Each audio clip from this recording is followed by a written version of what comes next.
आदाब। कैसे हैं आप? मामू की बैठक में एक मर्तबा फिर खुशामदीद। और कैसा रहा आपका हफ्ता पिछला? पिछले हफ्ते मैंने अपनी एक वीडियो रिलीज की पोर्टल्स पे। आप लोगों की तरफ से बहुत ही बेहतरीन रिस्पांस आया। मुझे बहुत खुशी हुई आपके कमेंट्स देखकर और आपकी जो व्यूअरशिप थी, आपकी लाइक्स देखकर। तो मेरे अंदर हौसला जागा कि क्यों ना इससे फर्दर एक और एपिसोड इसकी होनी चाहिए। तो फिर बैठ गया मैं कैमरे के आगे आप लोगों से बातें करने। अगर ये सिलसिला आपको पसंद आएगा तो ये तो मेरा फेवरेट टॉपिक है। मैं इस पे और भी वीडियोस बनाऊंगा। आप कमेंट्स में मुझे बताइएगा जरूर। तो पिछली वीडियो में कुछ सवालात तशना रह गए थे। हमारे जो व्यूवर्स हैं उन्होंने सवाल हमसे पूछे कि बहुत अच्छी तरीके से जो है उनकी वो तशफ़ी और तसल्ली नहीं हो पाई उनके सवालों की। कोई मसला नहीं है। हम पै दर पै वीडियो बना के एक वक्त ऐसा आएगा कि हम अ, सारे बैठक के मेंबर जो है वो उस टॉपिक को उसी तरह समझने लगेंगे जैसा कि समझने का हक है। तो सिलसिला ये कि मैंने उस वीडियो में आपको बताया कि टाइम एक रिलेटिव थिंग है। रिलेटिव मतलब उर्दू में कहेंगे मारूजी। मारूजी एब्सोल्यूट नहीं है। हम इस दुनिया में जो रहते हैं, हमें जो बॉडी मिली है और हमारा जो दिमाग सोचता है वो 3 डायमेंशंस पे सोचता है। 3 डायमेंशंस मतलब आगे पीछे, दाएं बाएं, ऊपर नीचे। हम इन्हीं 3 डायमेंशंस की कैद में हमारी बॉडी है और हमारा दिमाग भी आ, इसी तरीके से इसी पैटर्न पे सोचता है। लेकिन जब इस तरह के मेटाफिजिक्स के और एस्ट्रोफिजिक्स के जो टॉपिक्स आते हैं उसमें हमें थोड़ा सा आउट ऑफ द बॉक्स सोचना पड़ता है। एक साइंसदान ने ये कहा कि टाइम जो है वो एक 4th डायमेंशन। फिर बाद में कुछ साइंसदानों ने कहा कि डायमेंशंस की तादाद जो है वो 10 से ज्यादा है। किसी और दिन इस टॉपिक पे बात करेंगे। तो हमारा ये था कि हम कैसे एक सादा सी एग्जांपल से आपको समझा सकें कि माजी, हाल और मुस्तकबिल, पास्ट, प्रेजेंट और फ्यूचर एक ही टाइम पे कैसे देख सकते हैं। हैरत होती है क्योंकि हम तो हाल में जी रहे हैं और ये हमारा वक्त है। वक्त असल में हम समझते हैं जो घड़ी से में दिखा रहा है वही वक्त है। वक्त वो चीज नहीं है। वक्त एक जमाना है। वो आपको याद है सूरह असर, असर की कसम, जमाने की कसम अल्लाह ताला ने खाई। अल्लाह ताला जब भी कसमें खाते हैं तो कोई बहुत टिपिकल टॉपिक के ऊपर खाते हैं। तो जमाना जो है ये वक्त जो है ये एक रिलेटिव थिंग है। अब इसको मैं आपको छोटी सी एग्जांपल से समझाऊं। मैं देखें अभी आप, मैं एक जमीन के हिस्से पे खड़ा हूं जहां पे मेरे आगे से एक ट्रेन गुजर रही है। ट्रेन जो है वो मेरे आगे से गुजर रही है। पहले इंजन गुजरा, उसके बाद पहली बोगी, दूसरी बोगी, तीसरी बोगी आगे से गुजरती जा रही है। जो बोगी इस वक्त मेरे आगे से गुजर रही है वो मेरा हाल है। इंजन जो काफी टाइम पहले मेरे आगे से गुजर चुका वो मेरा माजी है। और आखिरी डब्बा जो अभी आएगा, जो मुझे दिखाई नहीं दे रहा, वो मेरा मुस्तकबिल है। तो ये आपने इस चीज को समझा कि माजी, हाल, मुस्तकबिल ट्रेन के हिसाब से। अब फर्ज करें मैं अपनी डायमेंशन चेंज करता हूं और एक मैं बहुत ही हाई स्काई स्क्रेपर पे चला जाता हूं, बहुत ऊंची बिल्डिंग पे चला जाता हूं। अब जब मैं उस ट्रेन को देखूंगा तो उस ट्रेन का जो डब्बा मेरे सामने है मुझे वो भी दिखाई दे रहा होगा, जो कि हाल है। उस ट्रेन का इंजन भी दिखाई दे रहा होगा, देख ले, जो कि माजी था। और उस ट्रेन का आखिरी डब्बा भी दिखाई दे रहा होगा, जो कि फ्यूचर है। मतलब मैंने अगर अपनी डायमेंशन चेंज की तो मेरा देखने का तरीका बदल गया। तो बस इसी चीज को जो है एक फिल्म में बहुत अच्छी तरह से फिल्माया गया था। इस फिल्म का नाम है इंटरस्टेलर। 2014 में आई थी। सच्ची बात है पहली दफा के देखने पे मुझे समझ में नहीं आई थी। 2-4 दफा मैंने इसको देखा तो फिर जाके मुझे समझ में आई। तो ये जो है फिल्म बहुत अच्छी तरीके से ये चीज को एक्सप्लेन करती है।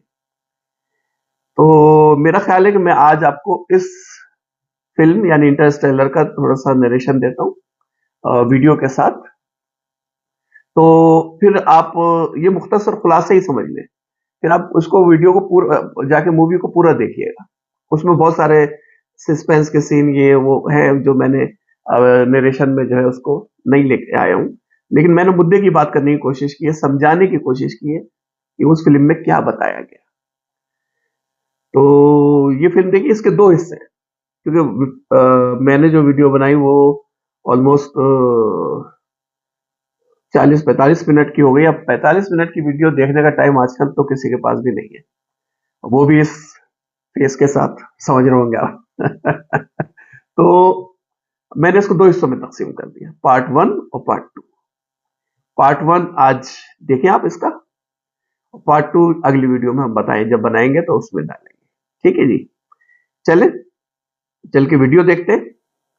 आइंस्टाइन की जनरल थ्योरी ऑफ रिलेटिविटी कहती है कि कायनात में जहां ग्रेविटी बहुत ज्यादा होगी वहां वक्त उतना ही स्लो हो जाएगा। जरा सोचिए कि आप एक ऐसे प्लैनेट में हैं जहां पर ग्रेविटी जो है वो हमारी जमीन की ग्रेविटी से 130 टाइम्स ज्यादा है। वहां गुजारा गया 1 घंटा जमीन पे गुजारे गए 7 सालों के बराबर होगा। यानी अगर आप 10 घंटे उस प्लैनेट पे गुजार के आएंगे तो आपकी उम्र तो उतनी ही रहेगी, लेकिन जमीन में 70 साल गुजर चुके होंगे। अगर जमीन पे आप अपने बच्चों को छोड़ के गए थे तो वो बूढ़े हो चुके होंगे। ये थ्योरी सुनने में जितनी दिलचस्प लगती है, लेकिन हकीकत में उतनी ही खौफनाक है। ये कहानी आपको टाइम, स्पेस और ब्लैक होल के बहुत ही पुरस्कार राजों पर से पर्दा उठाते हुए मिलेगी। कहानी शुरू होती है मुस्तकबिल के एक ऐसे दौर से जब ये दुनिया रहने के काबिल आहिस्ता आहिस्ता नहीं रह रही थी। वजह थी ब्लाइट, जो कि खतरनाक बीमारी थी जो फसलों पे हमला करती थी और आहिस्ता आहिस्ता तमाम फसलों और पौधों को खत्म कर रही थी। खेत सारे बंजर हो चुके थे और पूरी दुनिया धूल की एक मोटी चादर में लिपट गई थी। खाने की कमी से हर दिन लाखों लोग अपनी जान गंवा रहे थे। अब इंसानियत के पास जिंदा रहने के लिए सिर्फ एक ही सहारा बचा था, मकई यानी कॉर्न। यही एक इकलौती फसल थी जो अब तक इस बीमारी की चपेट पे आने से बची हुई थी, लेकिन वो भी कब तक बची रहती ये कोई भी नहीं जानता था।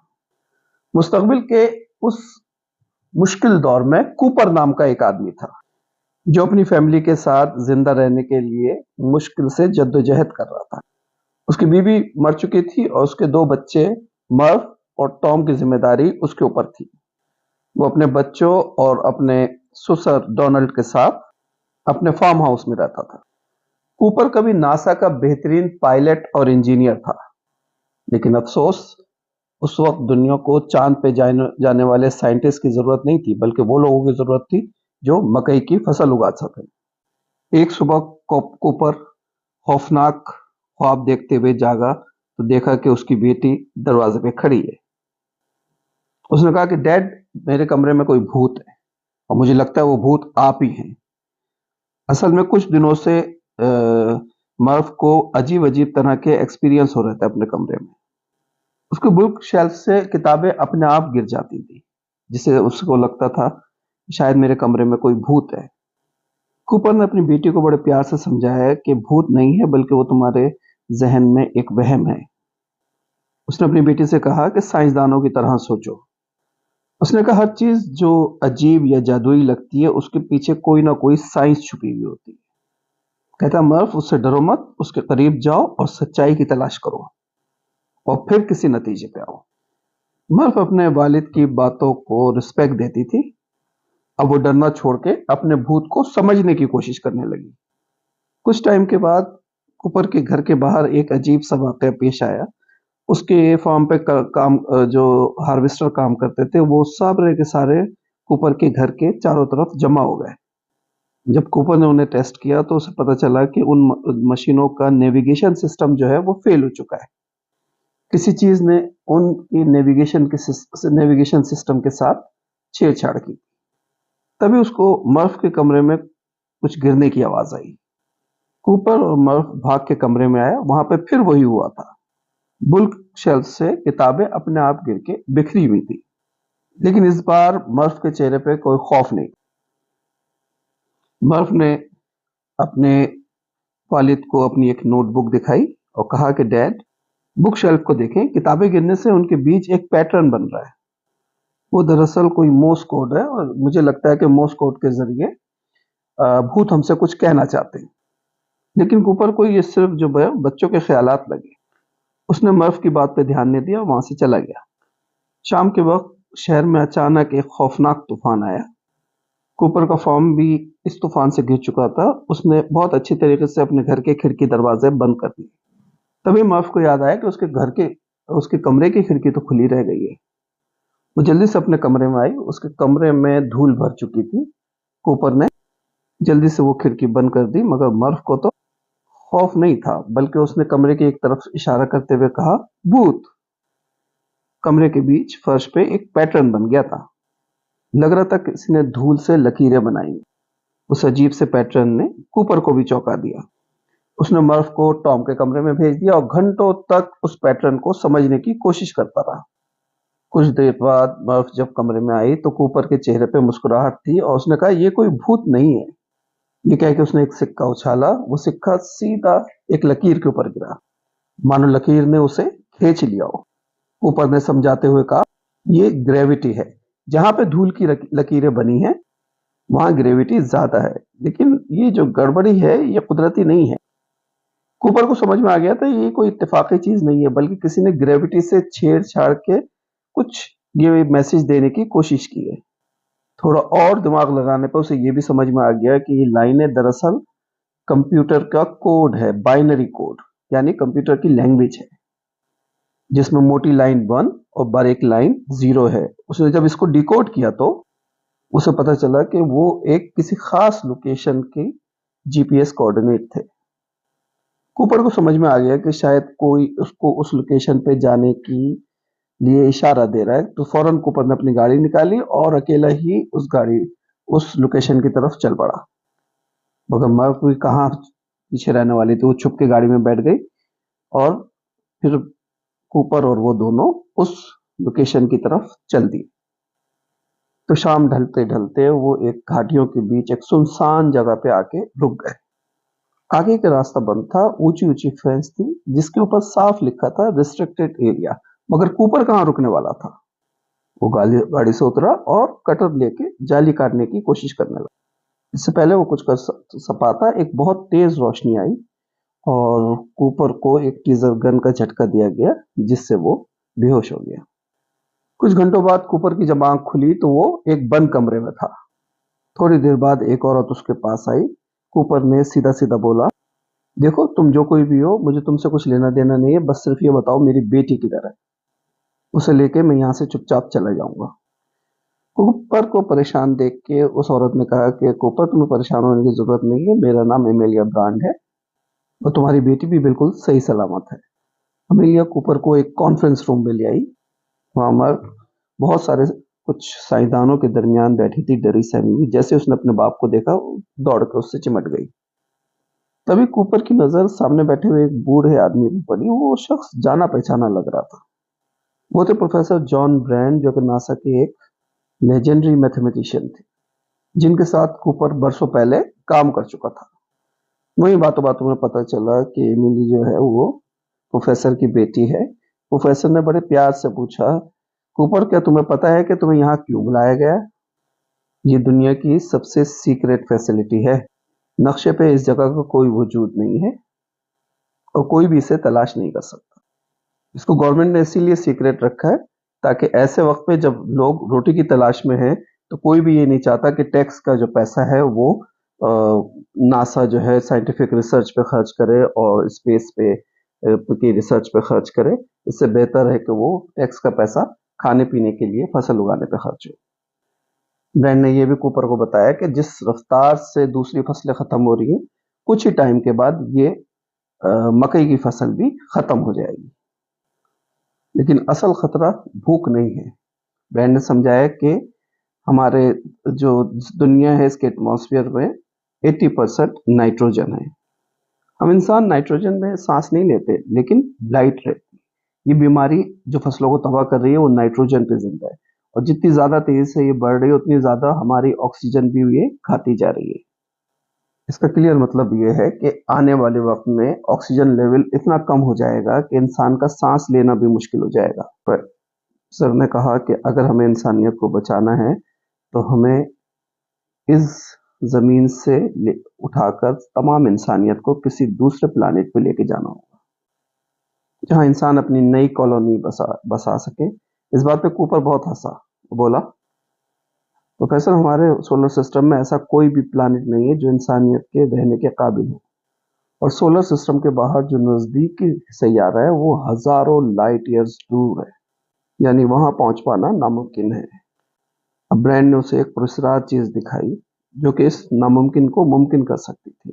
मरीख के करीब एक गोल सी चीज नजर आ रही थी। वो स्पेस में एक वर्म होल था। वर्म होल जो है वो स्पेस में बना हुआ एक ऐसा होल होता है जो एक कायनात से दूसरी कायनात का सफर आसान कर देता है, जहां से गुजर के हम करोड़ों लाइट ईयर का जो सफर है वो चंद सेकंड में कर सकते हैं। इसे समझना बहुत आसान है। मान लीजिए हमारा जो कायनात है वो कागज का एक टुकड़ा है, और उसमें एक पॉइंट ए है और एक पॉइंट बी। पॉइंट ए से बी तक जाएंगे तो सदियां लग जाएंगी, लेकिन अगर उसी कागज को हम मोड़ दें तो पॉइंट ए और बी बहुत करीब आ जाएंगे, और बीच में सुराख हो जाए ए और बी के दरमियान में, तो वो करोड़ों साल का जो सफर है वो सिर्फ चंद सेकंड्स का रह जाएगा। वर्म होल वही सुराख है। ये स्पेस का वो दरवाजा है जो हमें पलक झपकते ही एक गैलेक्सी से दूसरी गैलेक्सी तक पहुंचा सकता है। मगर वर्म होल परमानेंट नहीं होते, बनते और खत्म होते रहते। कूपर ने सवाल किया, उसे वहां रखने वाला कौन है? इस पे नासा के एक दूसरे साइंटिस्ट डायल ने कहा, यह वर्म होल आज से 48 साल पहले पहली बार देखा गया। कोई नहीं जानता कि उसे बनाने वाला कौन है, पर वो जो कोई भी है वो हमारी मदद करना चाहता। उन्होंने हमारे लिए तारों तक पहुंचने का दरवाजा खोल दिया, और मुझे पूरा यकीन है उन्होंने ही तुम्हें यहां तक पहुंचाया है। वो चाहते हैं कि तुम इस मिशन का हिस्सा बनो। कूपर ने पूछा, क्या आपने अभी तक किसी को उस वर्म होल के अंदर भेजा है? तो ब्रायन ने कहा, हाँ, वर्म होल के बारे में ऐसे 12 प्लेनेट के बारे में हमें पता चला जहां पे इंसानी जिंदगी पनप सकती है। 10 साल पहले हमने 12 बहादुर लोगों को उस वर्म होल के पास भेजा था। उन 12 अलग अलग दुनियाओं में उन 12 लोगों को अलग अलग प्लानिट पे उतर के चेक करना था क्या वो प्लानिट एक्चुअली में इंसानों के रहने के काबिल हैं। उन्हें ये ऑर्डर दिया गया था कि अगर किसी को इंसानों के रहने के लायक कोई प्लानिट मिल जाए तो वो फौरन जमीन पे सिग्नल भेजे और लंबी नींद में सो जाए। उन्हें 10 साल तक गहरी नींद में रहना था। ये सुनकर कूपर के मन में सवाल उठा, और अगर किसी को ऐसा प्लानिट मिला जो कि इंसानों के रहने के लायक ना हो तो उसका क्या होगा? तो ब्रैंड ने कहा, इसीलिए तो मैंने उन्हें बहादुर कहा। वो अगर दुनिया खराब निकली तो वो वहीं अकेले मर जाएंगे। सो वो एक सुसाइड मिशन था। तो कूपर ने कहा, अगर फर्ज करें उन 12 के 12 लोगों को ऐसे प्लानिट मिल गए जहां पे दुनिया इंसानियत पनप सकती है, तो क्या हमारे पास इतना फ्यूल है कि हम सारी दुनिया को यहां से उठा के और वहां ले जा सके? प्रोफेसर ब्रैंड ने मायूसी से सर में से हाँ कही और बोला, तुम सही कह रहे हो कूपर, हम सबको तो नहीं बचा पाएंगे। हमें उन सिग्नल्स में से सिर्फ एक किसी ऐसी दुनिया को चुनना होगा जिसमें सबसे ज्यादा चांसेस हो इंसानियत के पनपने के। प्रोफेसर ने बताया, उन्हें 12 में से 3 एस्ट्रोनॉट के सिग्नल्स मिल चुके हैं, यानी वर्म होल के अंदर 3 ऐसे प्लैनेट हैं जहां पे जिंदगी पनप सकती है। तो कूपर ने कहा, तो फिर भी अगर कोई ऐसा मिल भी जाता है प्लैनेट, तो सारी आबादी को हम ऊपर कैसे लेके जाएंगे?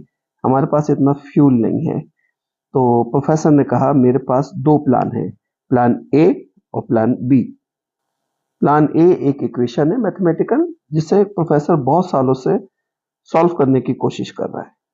वो समझते थे कि ग्रेविटी को कंट्रोल किया जा सकता है। वो फैसिलिटी जहां ये लोग उस वक्त मौजूद थे वो असल में एक स्पेस स्टेशन था। अगर प्रोफेसर ग्रेविटी को कंट्रोल कर पाए तो फिर उन्हें किसी फ्यूल की जरूरत नहीं पड़ेगी।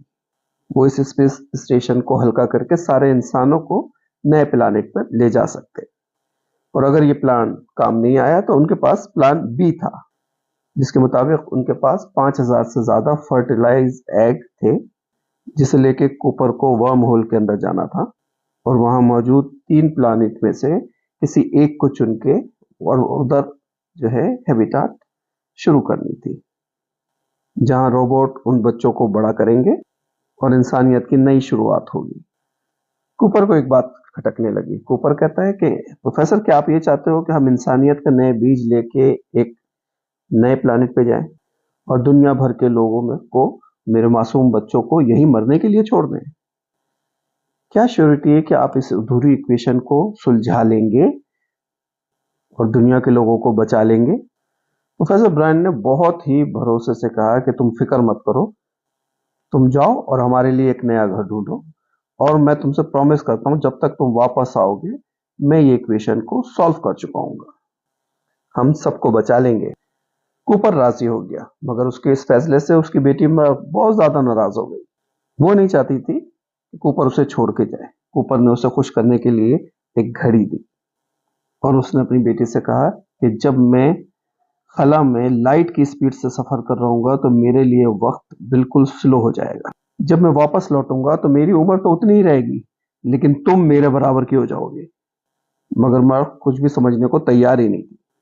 उसने गुस्से में घड़ी फेंक दी और उसने बताया कि उसका भूत क्या कहना चाह रहा है। वो समझ चुकी थी कि वो समझ चुकी थी कि बुक्स को गिरा के उसको जो मोर्स कोड दिया गया था उसका मतलब था स्टे, मतलब रुक जाओ, ठहर जाओ। मगर कूपर को लगा कि उसकी मासूम बेटी उसे रोकने के लिए बहाने बना रही है। उसने नम आंखों से अपनी बेटी को अलविदा किया और वहां से चला गया। कुछ ही दिनों बाद रॉकेट ने उड़ान भरी और कूपर अपनी टीम के साथ उस अनजान सफर पे निकल पड़ा। इंसानियत को बचाने के इस मिशन में उसकी टीम में एमेलिया, साइंटिस्ट डॉयल और रोमेरियो भी उसके साथ थे और उनके साथ 2 रोबोट भी थे। जमीन के आखिरी मदार में पहुंच के उनके सामने एक आखिरी सहारा था, एक बहुत बड़ा स्पेस स्टेशन इंड्योरेंस। कूपर ने बड़ी महारत से अपने जो स्पेस शटल थी उसको इंड्योरेंस के साथ अटैच कर दिया और वो निकल पड़े अपनी पहली मंजिल सैटर्न की तरफ, जहां वो वर्म होल मौजूद था। 2 साल के लंबे सफर के बाद वो सैटर्न के करीब थे और वो वर्म होल उन्हें अपनी आंखों के सामने साफ नजर आ रहा था, स्पेस में लटका हुआ पानी के बड़े बुलबुले जैसा, और उसमें उन्हें दूसरी गैलेक्सीज नजर आनी शुरू हो गई। कूपर ने अपने कांपते हाथों से उस अपनी शिप की स्पीड बढ़ाई और तेजी से वर्म होल के अंदर दाखिल हो गया। स्पेस और टाइम के उस सुरंग से गुजरते हुए उन्होंने एक ही झटके में करोड़ों लाइट ईयर्स का फासला तय कर लिया और वो पहुंच गए एक दूसरी गैलेक्सी में। वर्म होल के उस पार एक नई और अनजान दुनिया थी। वहां पहुंचते ही टीम को उन एस्ट्रोनॉट के सिग्नल्स मिलना शुरू हो गए जो कि डेटा वो भेज रहे थे और 10 साल पहले यहाँ आए थे। 12 में से उन्हें 3 एस्ट्रोनॉट के सिग्नल मिले थे जो कि ऐसे प्लैनेट्स आए थे जहां पे पॉसिबिलिटी थी कि इंसानियत पनप सके। मगर ये प्लैनेट सूरज के नहीं थे, बल्कि एक बहुत ही बड़े ब्लैक होल गारगेंचुआ के थे।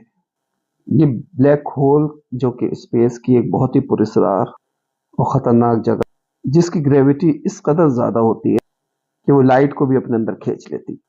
कूपर की स्पेसशिप में फ्यूल जो है बहुत ही लिमिटेड था, इसलिए उन्हें फैसला करना था कि पहले कौन से प्लैनेट पे जाया जाए।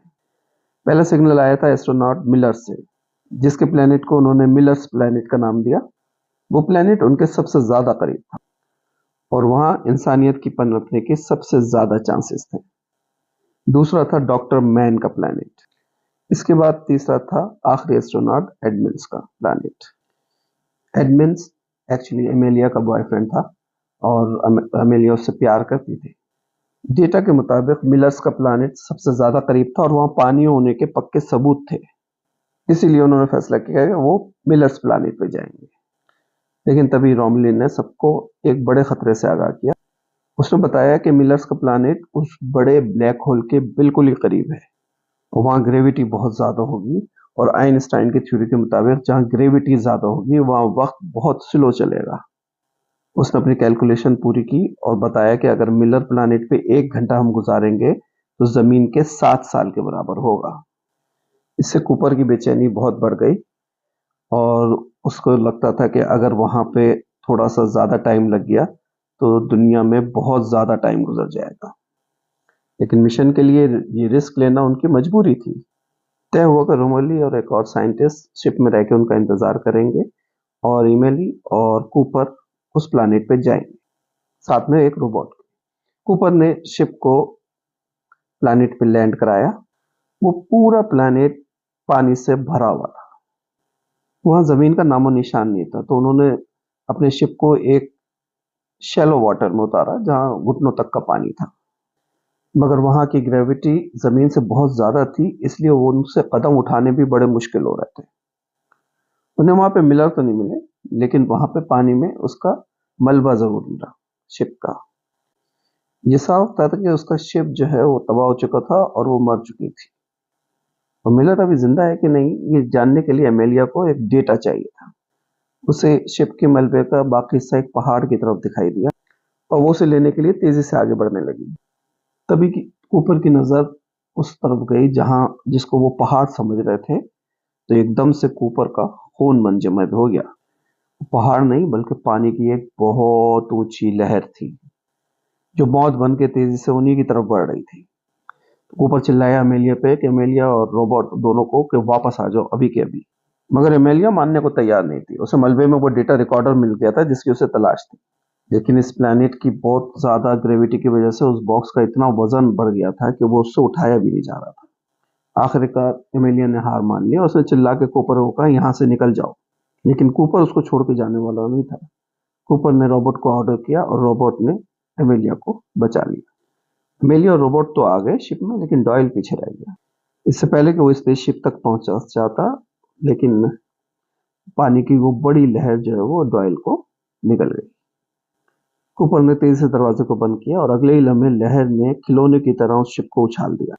शिप किश्ती की तरह तैरती हुई लहर के पार निकल गई। कूपर ने जल्दी से शिप को स्टार्ट किया। इस अफरा तफरी में उन्होंने अपने साथी डॉयल और साथ साथ एक बहुत ज्यादा वक्त भी खो दिया था। और सबसे बड़ी ये बात यह थी कि मिलर्स का प्लैनेट इंसानियत के रहने के बिल्कुल काबिल नहीं था, इंसानों के रहने के काबिल नहीं था। उस पर जिंदगी नहीं पनप सकती थी। तो ये लोग जल्द से जल्द अपने स्पेसशिप इंड्योरेंस पर वापस पहुंचे। जब दरवाजा खुला तो सामने रोमली खड़ा। रोमली बुढ़ा हो चुका था। एमेलिया ने उससे पूछा, हमें यहाँ आने में कितना वक्त लग गया?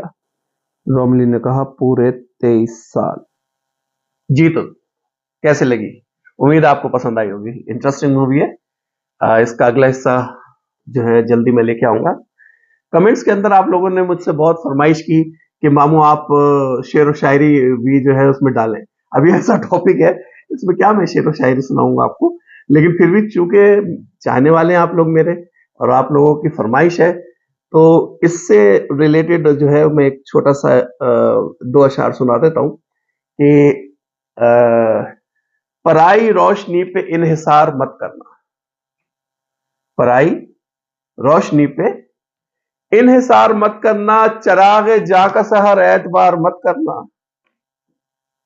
पराई रोशनी पे इन्हिसार मत करना, चरागे जाका सहर एतबार मत करना। फलक पे कोई सितारा ये कह के डूब गया, तुम इसके बाद मेरा इंतजार मत करना।